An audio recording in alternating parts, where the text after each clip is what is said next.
So, I decided to check out Voidigo recently, and I just have one question. How the hell did it take me so long to find out about this game? Seriously, this game is one of the best rogues I've ever played, and it came out over 4 months ago.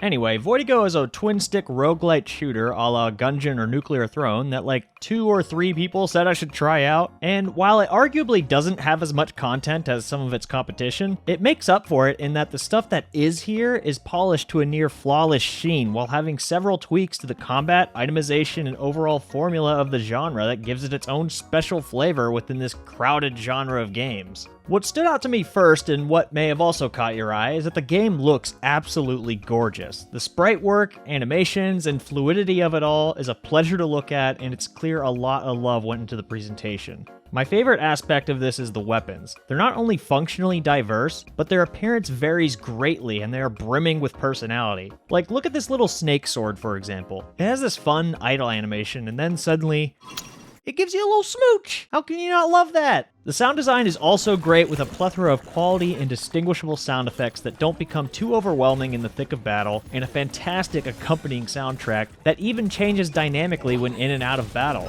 The final boss theme in particular gets me jazzed up every time.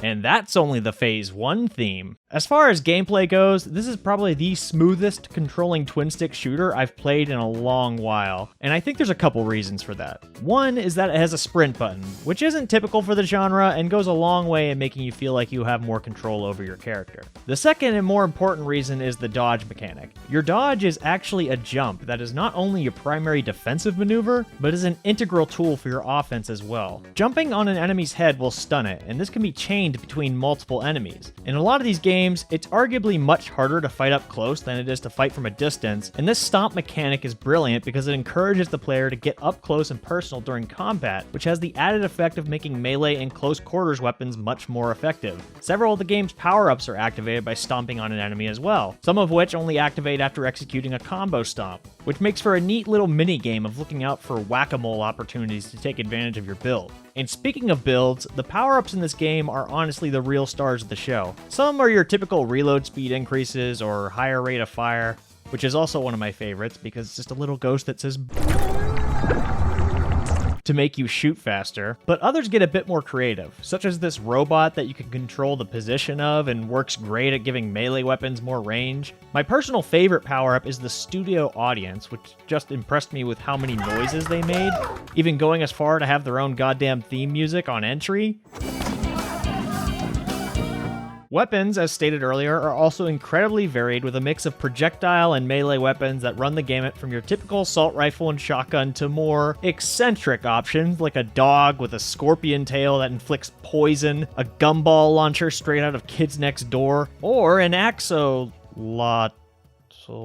Good lord, I can't f***ing escape. While you are limited to 2 weapons, I think it works in this game for 2 reasons. One of your weapon slots isn't occupied by an undroppable starter weapon, and 2, ammo drops are plentiful enough that if you manage your resources well, it means you usually won't have to ditch a weapon you like just for running out of ammo. The combination of power-ups and weapons can lead to some absolutely bonkers synergies that can pretty much obliterate the entire screen just by holding down the fire button. While of course not every run can get that ridiculous, I felt as though I had an opportunity to become powerful in most runs in this game, and even during the runs where RNG wasn't on my side, I still felt like it was winnable, which is somewhat of a sore spot for me in games like Isaac, where it felt like a run was lost if I didn't pick up enough stat upgrades to keep pace with the scaling of enemies. Now's the time for me to get into my favorite part of the game, the enemies, bosses, and overall level design. In Voidigo, your normal run is made up of 3 standard floors and a final boss floor. It doesn't sound like much, but each floor is very distinct from one another with 3 and later 4 biomes per floor that are shuffled from room to room, each with their own environmental hazards, enemy types, and bosses. This helps each run feel fresh as opposed to other games that usually have one theme for a whole floor with just one set of enemies. These enemies aren't just copy-pasted either,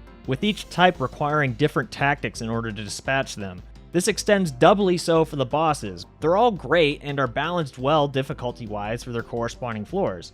But what makes them interesting isn't the bosses themselves, but how you go about fighting them. Unlike other games, Voidigo doesn't have a dedicated boss room. Instead, you have to cleanse the corrupted beacons from each floor to unlock the boss's health bar in order to deal damage. The boss doesn't just wait for you to do this though. After clearing 1 or 2 beacons, the boss will show up and start patrolling the map, creating a bit of a cat and mouse situation as you explore the rest of the level to clear the remaining void beacons. On top of this, the boss will commonly run away if you deal enough damage to it, causing a mid-fight change in arenas that adds a fun, dynamic factor to every boss fight. The player, however, also has the option to run away to either restock on health or ammo, or just take a breather. This Monster Hunter style approach to boss battles is a really cool feature that works surprisingly well thanks to the seamless fast travel system present in each floor. Also, the last boss of every run changes based on what 3 bosses you encountered in the prior floors, making the final fight slightly different every time. On top of this, you can then go for a loop after beating the final boss, where you do a New Game Plus style run that's much harder, and is a neat little feature to put your endgame builds to the test. Oh,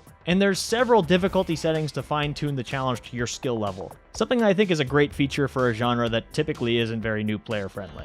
So this game is awesome, but then why the hell did it not get the same level of recognition like Isaac or Enter the Gungeon? Besides the obvious answer being marketing, I think it comes down to the new player experience being pretty busy, both in the presentation and the mechanics. While the tutorial is sufficient in getting the player acclimated with the controls, it takes a bit of learning to grasp a lot of what the game is handing to you, from the upgrade system to learning what the power-ups and weapons even do, and so on. Most of the weapons and power-ups in the game are unlocked right from the start, which I see as a plus because it cuts down on the grind present in other games, but can have a side effect of creating a bit of choice anxiety for the first couple of hours. It took me a few runs to really get a handle on everything, and I can see some players falling off during this introductory period. Also, while I said earlier that this game looks great, the default video settings can make it pretty difficult to tell what's going on. I'd highly recommend turning down the screen shake, particle limit, and turning on the always zoom out option to make things much more manageable for your eyes if you decide to play.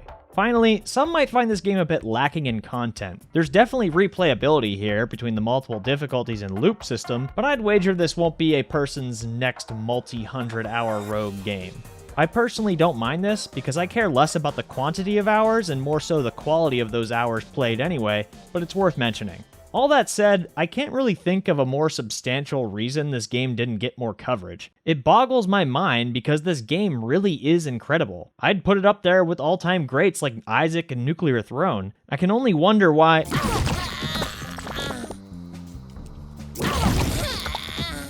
Never mind, throw the whole game out.